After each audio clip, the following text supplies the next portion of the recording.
salut à tous, j'espère que vous allez tous très bien. Aujourd'hui, comme moi je scrolle, je suis tombée sur une vidéo, cette vidéo pour vous. Là, je vais vous faire écouter seulement l'anticipation de ça.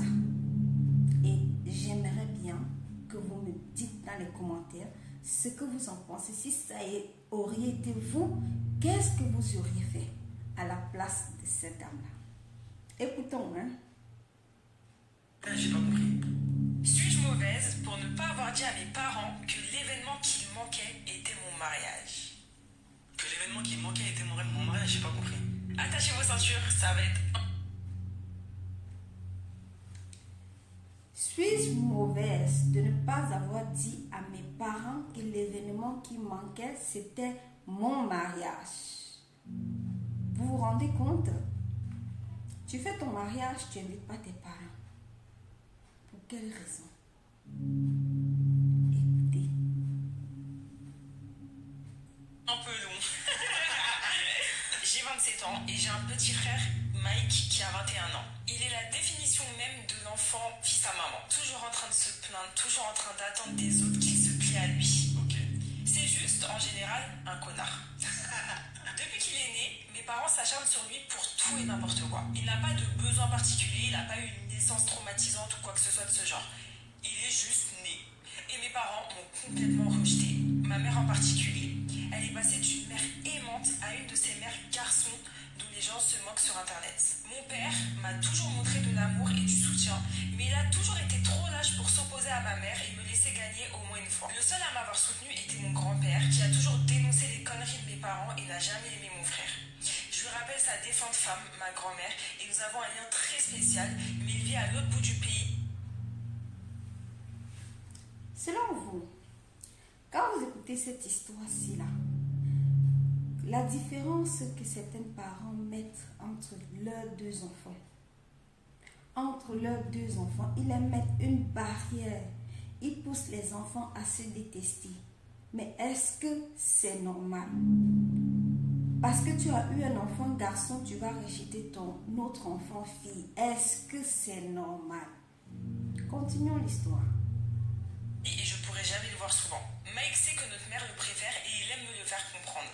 À cause de cela et de son comportement, nous avons toujours été en désaccord. C'est un enfant gâté, c'est un sale gosse et un humain horrible. Je ne sais plus combien de fois j'ai eu des ennuis pour des choses que je faisais mieux que lui ou pour des choses qu'il me reprochait. Son seul talent, c'est le football. Mes parents n'ont pas dépensé un centime pour moi pour l'école, alors que pour Mike, ils lui ont acheté une voiture et une maison. Ok. C'est à l'université que j'ai rencontré Lucas. C'est la première... Ici, sur le fait est qu'elle dit que ses parents n'ont pas dépensé même un centime sur elle, mais ils ont dépensé beaucoup d'argent sur son frère. Fallait pas avoir un autre enfant. Fallait pas avoir un enfant que tu devais la traumatiser, la laisser de côté. Fallait pas avoir un autre enfant pour dire je fais la différence entre mes enfants. Est-ce qu'on accouche les enfants pour faire la différence entre ces enfants-là? Non. Non, on accouche quand des enfants sortent de ton ventre là. Quand tu accouches ton propre enfant là, mais attends, tu dis que oui, j'ai accouché mon enfant, mais ce sont tes entrailles. Pourquoi faire la différence? Continuons d'écouter. La première personne qui m'a vraiment attirée. Bien sûr, j'ai rencontré d'autres personnes qui sont aujourd'hui mes amis les plus chers. Et Lucas a été mon meilleur ami pendant des années avant que nous nous mettions ensemble. J'ai réussi à quitter la maison de mes parents. Aujourd'hui, Lucas et moi avons de très bons salaires. Venons-en maintenant au problème principal. Lucas m'a demandé en mariage il y a un an. Nous sommes des personnes très discrètes. Nous n'avons donc rien publié sur les réseaux. Et lorsque j'en ai parlé à mes parents, ils ont répondu par un « c'est bien ». Je commence à penser qu'ils ne m'ont pas écouté du tout. Nous avons décidé que nous voulions une cérémonie et une réception agréable mais simple avec nos amis et notre famille. Lucas m'a convaincu d'inviter mes parents et mon frère, et ils n'ont jamais répondu à l'invitation. À chaque fois que je leur rendais visite et que je commençais à parler de mon mariage, sans mentionner qu'il s'agissait d'un mariage, ma mère parlait toujours de moi et des exploits et des folles aventures de mon frère. À un moment donné, j'en ai eu assez et j'ai interrompu ma mère pour lui dire qu'il y avait un événement que j'avais l'intention d'organiser et dont la date était bientôt. Sans parler de son mariage. Ouais, elle a dit que c'était son mariage, mais elle m'a dit qu'il ne pouvait pas venir parce que mon frère jouait le dernier match de la saison le jour même et qu'il voulait qu'il soit là. Ok. Bien sûr,